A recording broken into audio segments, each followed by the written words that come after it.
Знаете ли, че гените може да определят света на очите ви, но средата, в която растете, оформя вашето възприятие за света? Аз съм Веселина и в днешното видео ще ви запозная с един дългогодишен дебат, който поставя въпроса какво оформя личността ни? Гените, които носим, или средата, в която израстваме? За да отговорим на този въпрос, ще разгледаме какво се има предвид под гени и среда и как си взаимодействат те. Нека да започваме. Под гени разбираме вродените биологични и психологически особености, които се предават генетично от родителите. Гените определят нашите физически характеристики, като цвят на косата, очите, височината. Но тяхната роля не спира до тук. До голяма степен те оформят личността ни и играят съществена роля в предразположенията ни към определени заболявания.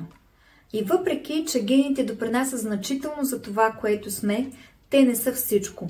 Факторите на околната среда също влияят върху това, кои сме, като се започне още от зачеването. Да, правилно чухте. Преживяването в утробата може да постави началото на вашето здраве, темперамент и дори интелектуални способности. Храната, която майка ви консумира, въздухът, който диша, емоциите, които изпитва, всички тези фактори оказват влияние. Впоследствие преживяванията ни от ранна детска възраст, начинът по който сме отглеждани, социалните ни взаимоотношения, образованието ни и културния ни произход оказват значително влияние върху нашето развитие и поведение и оформят нашите вярвания и ценности, както и самата ни идентичност. Както виждате, въпросът не е дали сме продукт на гените или средата. Ясно е, че се формираме в резултати на двете и именно тяхното сложно взаимодействие ни прави такива, каквито сме. А сега, нека да разгледаме как се взаимодействат гените и средата в някои аспекти. Да започнем с интелигентността. Тя има генетична основа, но се повлиява и от средата.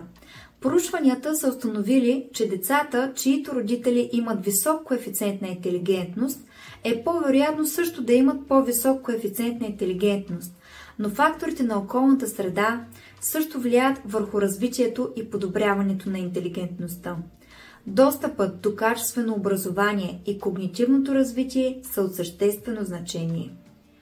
Дете, което расте в стимулираща среда с достъп до книги, образователни играчки и увлекателни дейности, вероятно ще има по-добро когнитивно развитие, тъй като тези ресурси ще подобрят неговото езиково развитие, умения за решаване на проблеми и други когнитивни способности. Дете, при което тези ресурси липсват, може да има по-бавно когнитивно развитие, а то играе важна роля в формирането и развитието на интелигентността през детството и след това в живота на човека. Някои психични разстройства, като депресия или шизофрения, имат силен генетичен компонент. Проучванията показват по-високо разпространение на тези заболявания сред лица с фамилна анамнеза за същото заболяване. Изследователите са открили, че всъщност най-силният предиктор за психичните заболявания са житейски събития или преживявания, като тормоз в детството, малтретиране или друга преживяна травма, които влияят за отключването или влошаването на психичните разстройства. Генетичните фактори също могат да повлияят на личностните черти. Някои черти, като екстровертност или интровертност, имат генетична основа и се предават на деца. Средата от своя страна също играе решаваща роля при формирането на социалното поведение. Средата, в която човек расте, включително неговото семейство, общност и културен произход, влияят върху неговото социално развитие. Например, децата, които са отгледани в подкрепяща и грижовна среда, са склонни да развиват положителни социални умения и да формират здрави взаимоотношения, докато тези, които са пренебрегвани и не са подкрепени, може да се изправят пред предизвикателства при развиването на здравословно социално поведение. Генетичните фактори могат да предразположат индивидите към определено поведение, като например агресия. Изследванията показват, че някои гени могат да увеличат вероятността от агресивно поведение, но степента на проявената агресия зависи изключително много от средата, в която човек е отгледан. Ако човек има предразположеност към агресия и расте в среда изпълнена с насилие, той най-вероятно ще прояви агресивно поведение в бъдеще, но ако е отгледан в среда на възпитание и подкрепа, то е по-малко вероятно да развие такова поведение, въпреки генетичната си наследственост. По същия начин, основата на пристрастяването не се смята за изцяло генетична от повечето изследователи. Аспектите на околната среда, като навиците на родители, приятели или партньор, могат също да бъдат значителни фактори, които допринасят за развитието на пристрастяване.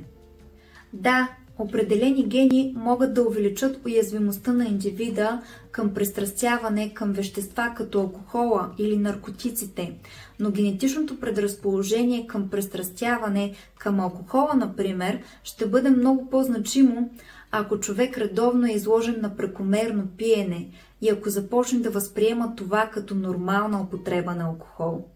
Тук ще ви дам за пример еднояйчните близнаци Мария и Мартин, които са разделени при раждането. И двамата имат една и съща предразположеност към пристрастяване. Но Мария израства в стабилна и подкрепяща среда, докато Мартин е отгледан в хаотично и насилствено домакинство. Въпреки сходния им генетичен състав, Мария никога не развива зависимост, а Мартин започва да злоупотребява с наркотици и да се бори с зависимостта през целия си живот. Този пример показва как двама души с идентични гени могат да имат съвсем различни съдби в живота, в зависимост от средата, в която са израснали. Както виждате, гените и средата си взаимодействат и влияят по комплексен начин и заедно оформят човешкото поведение. Гените задават общата рамка, тенденции и предразположения. Средата обаче може или да усили, или да потисне тези генетични тенденции. Ние не избираме гените си, но можем да изберем средата и поведението си. Ние имаме силата да повлияем на това, кои гени и черти да се проявят и кои не. Ако това видео ви е харесало, подкрепете го с един палец нагоре. Ако искате заедно с мен да опознавате и изследвате себе си и другите, абонирайте се за канала ми с камбанка. Благодаря ви, че бяхте с мен. Очаквам ви в следващото видео.